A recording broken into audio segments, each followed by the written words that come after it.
good to come home. 1 minute. I might have lost my Scouse accent, but I've never lost the pride and the love for this city and its people. Never. Never.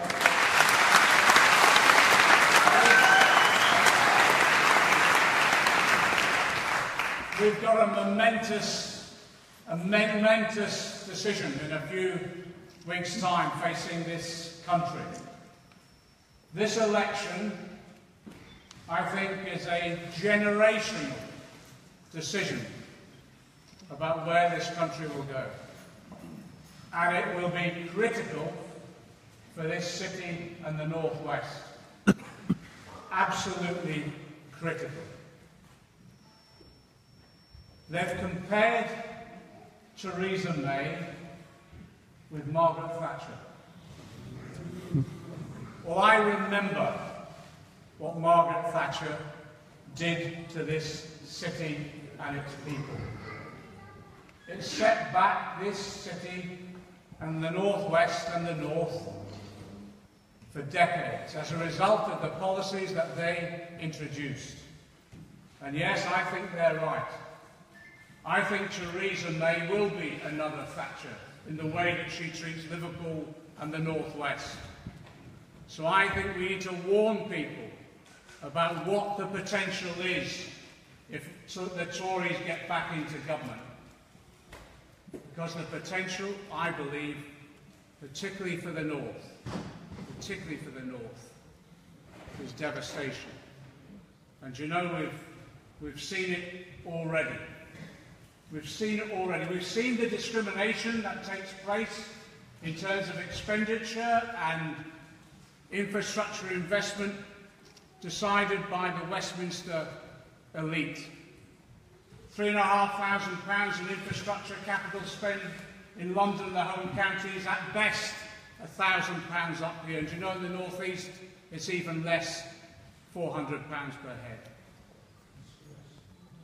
The decisions taken in Westminster and Whitehall have held this city back and the Northwest back for as long as the Tories are in government. We saw it under Thatcher, we've seen it over the last 7 years as well.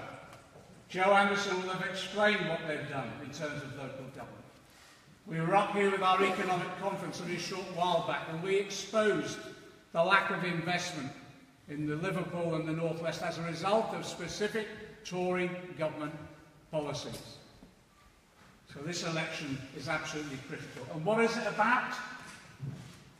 This election is about the people versus the establishment.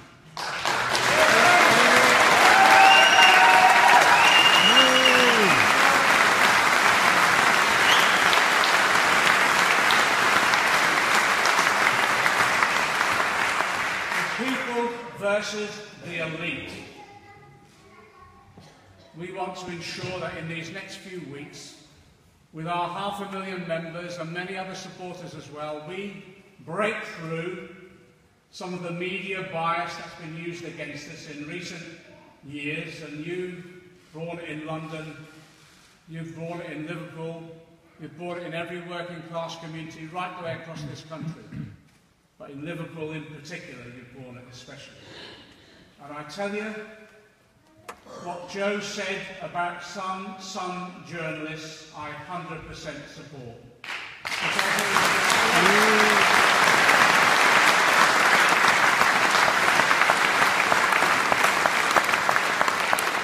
Media is biased against every representative that seeks to stand up for working people. And in this election now, we've got to cut through that. We've got to explain the policies, and we've got to explain the sense of direction and the vision that we have for our country. And we've got to explain to people the grotesque unfairness that there's been in the last 7 years under a Tory government. They've said time and time again that this Prime Minister, they've said it ad nauseam, they've said this Prime Minister is strong and secure. Well, if she's so strong and secure, why doesn't she debate Jeremy Corbyn?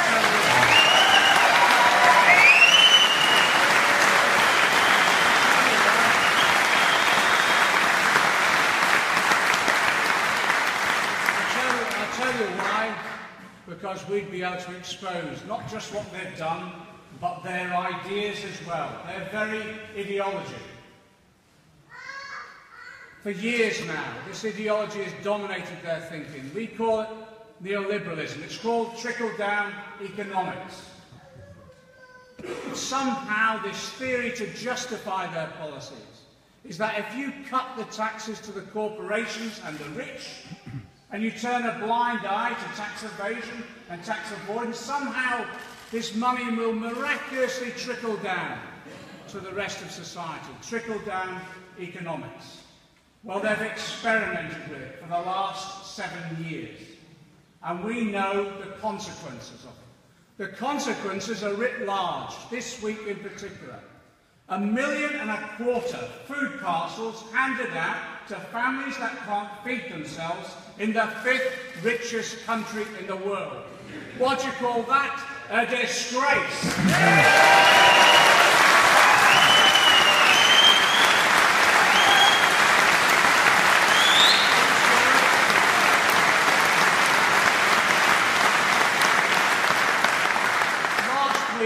Last week, an all-party group parliamentary report told us in the school holidays, when kids can't get their free school meals, there are 2 million children in this country now at risk of malnourishment during the summer holidays. This is 2017, not 1917. This is what this economic theory and their policies has delivered. A government that can't even feed its population. But also, you look at what they've done in terms of poverty. We now have 4 million children living in poverty. The Labour government, between 1997 and 2010, lifted 11 million kids out of poverty. There are now 4 million.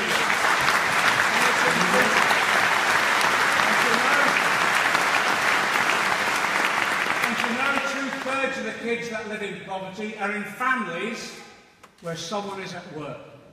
What does that say to you about the level of wages in this country?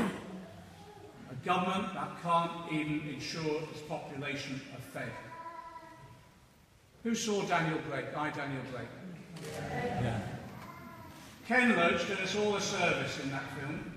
But you know, for many of us, I tell you, for many MPs here and councillors and others, that film, because we know what goes on when people come to our surgeries, our advice sessions, that film wasn't fiction, it was almost documentary for most of us. People who desperately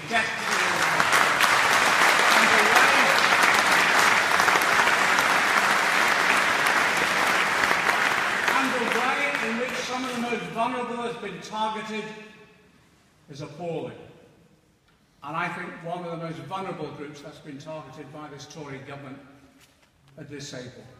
Disabled. The work capability.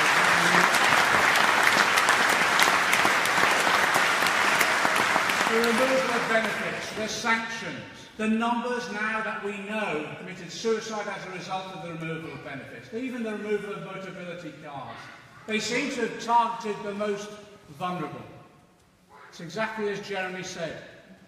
They're strong against the weak, but weak against the strong. That's what the Tories are always about. But it isn't just about feeding people, is it? It's also a government has a responsibility to ensure that people are housed. We now have homelessness.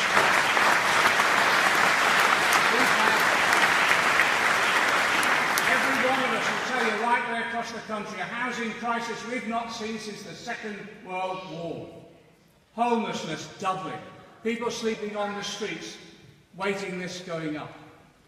Why? Because houses aren't being built, or if they are being built, many of them are being sold, not for homes, but for investment, often for foreign investors. We're selling the birthright of our children, the ability just to have a roof over their heads.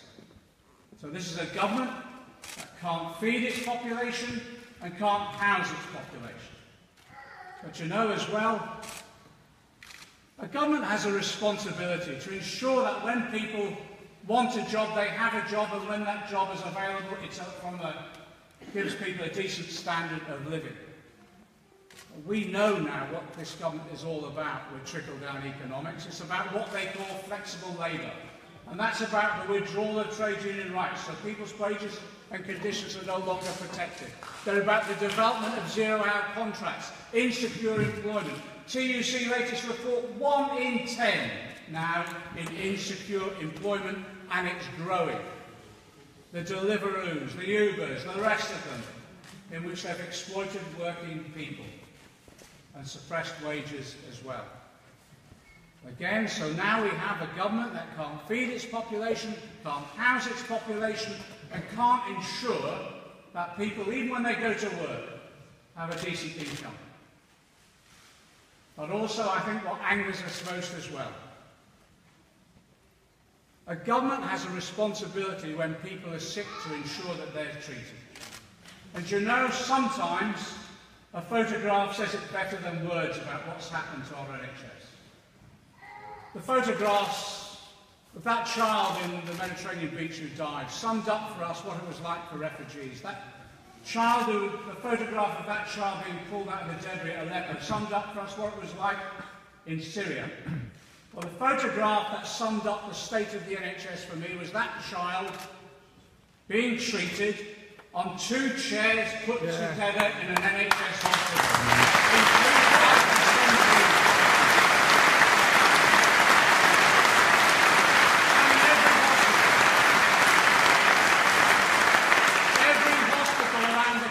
You'll see people on trolleys. You'll see waiting lists going up, and some of them with even serious conditions like cancer now can't get the appointments that they need. So we have a government that can't house its population, can't feed its population, can't ensure they have incomes or the decent wages, and can't even treat the sick. Well, I tell you, that's a government that doesn't deserve to exist.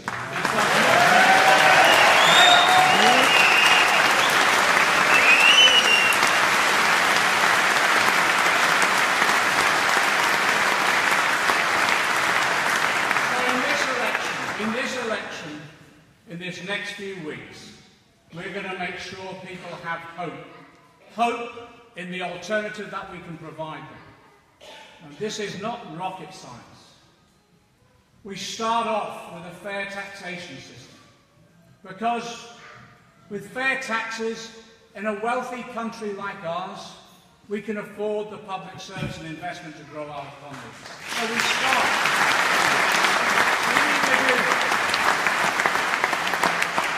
This commitment. Step 1. We will tackle tax evasion and tax avoidance of the rich and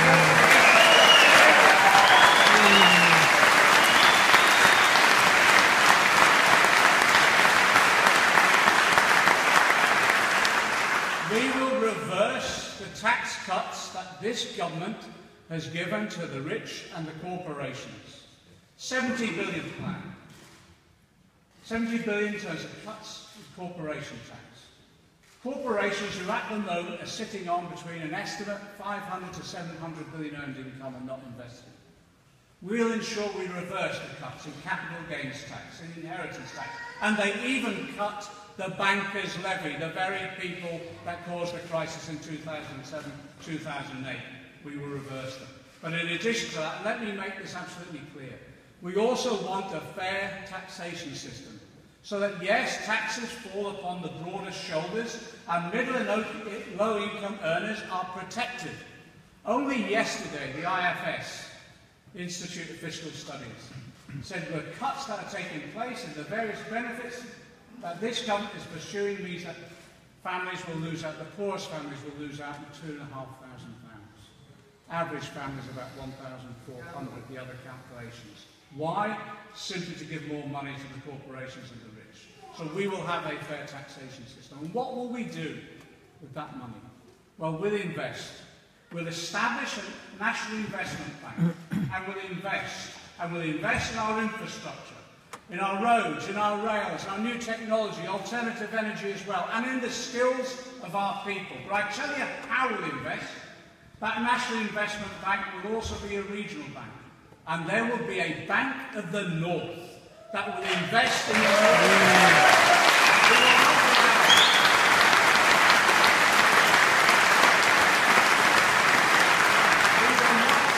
We will not allow the North ever to be discriminated against in the way it has been over the last 7 years.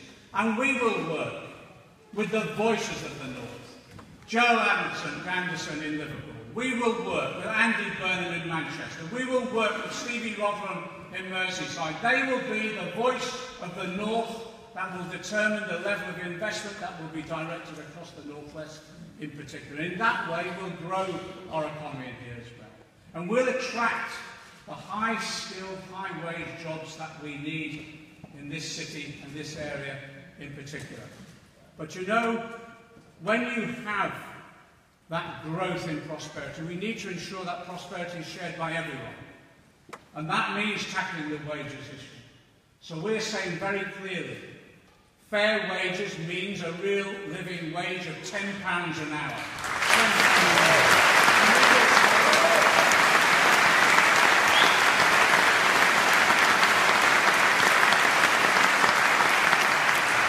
But you know, the greatest protection of people at work and their wages and conditions is what? Join a trade union.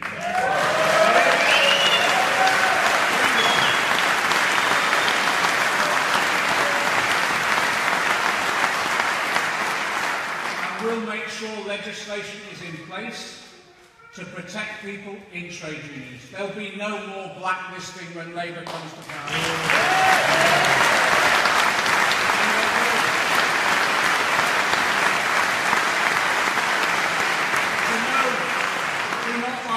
For the earth. We simply want governments in this country to abide by international labour organisation conventions. We want the same trade union rights that apply across Europe and elsewhere. This is not asking for the earth, it's asking for basic human rights.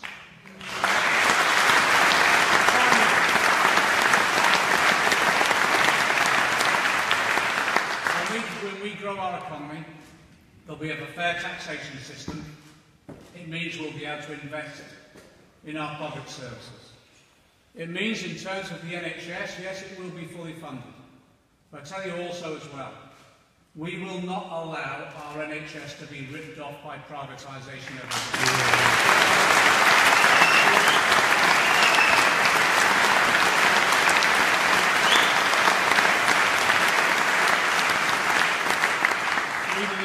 local government, local councils and the mayors have the resources they need to invest in their local economies as well. But you know also, we'll build homes again. 1 million new homes, and half of them at least will be what? Let's use the word, council homes again.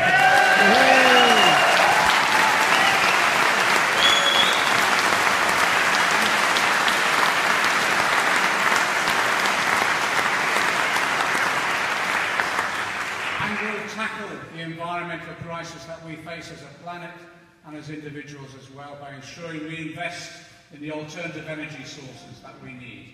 And we'll ensure that we cooperatise that energy at the local level, working with local authorities, working with local mayors, so that we break the cartel that there is amongst the big energy companies that keep prices so high.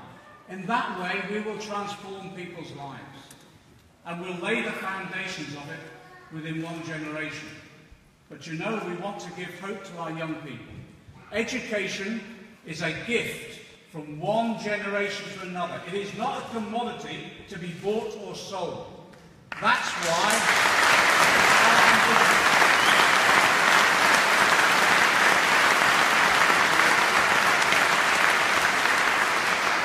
the Attlee government was famous for having Nye Bevan set up the National Health Service. I want Jeremy Corbyn's government to have our own Nye Bevan, Angela Rayner. And I want us to set up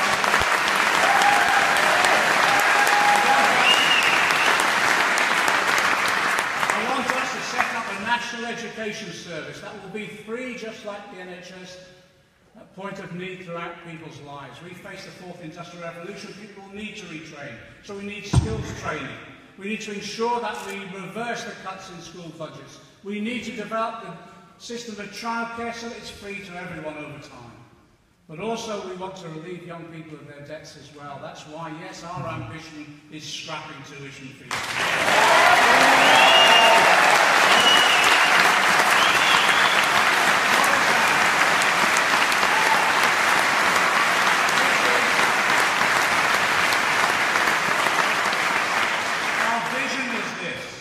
Some of you may have heard this before. Our vision is this: a society which is radically fairer, radically more equal, radically more democratic, yes, based upon a prosperous economy, but that economy which is economically and environmentally sustainable, but where that prosperity is shared by all. What do you call that? I call it socialism.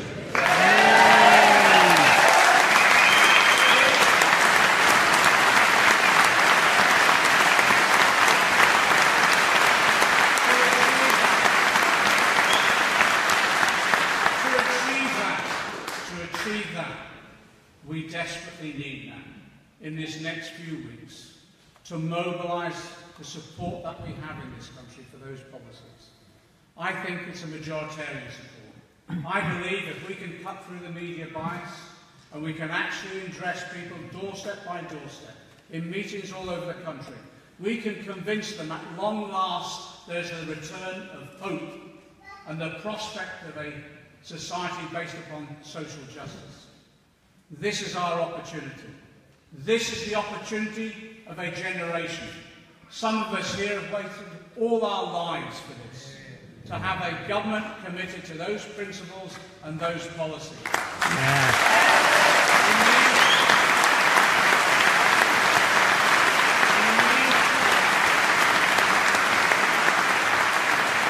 We need courage, absolute determination, solidarity throughout. But above all else, what do we need to do? This is our time. This is the opportunity. Carpe diem. Seize the moment. Seize the moment.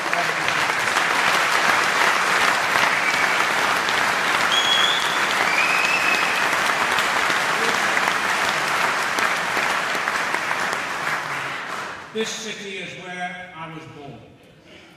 This city could be one of those communities that actually provides this country, for the first time in the last 7 years, with the rebirth of hope.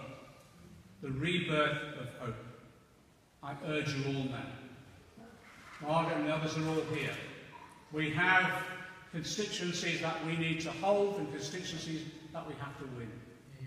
I urge you all here, do not leave here without that commitment that you will be alongside us all in this struggle in this next few weeks to sustain and then achieve a Labour government that will transform our society. Solidarity.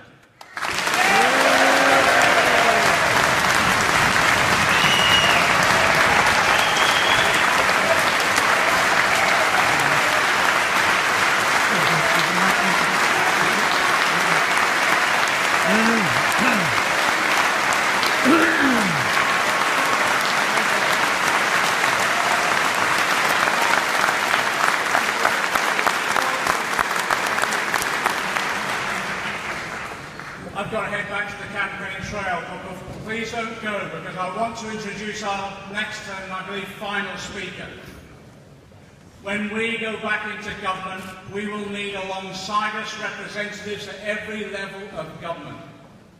And this person will become, along with Andy Burnham and Joe and others, a key voice and also someone who will be laying the foundations stones of that new society.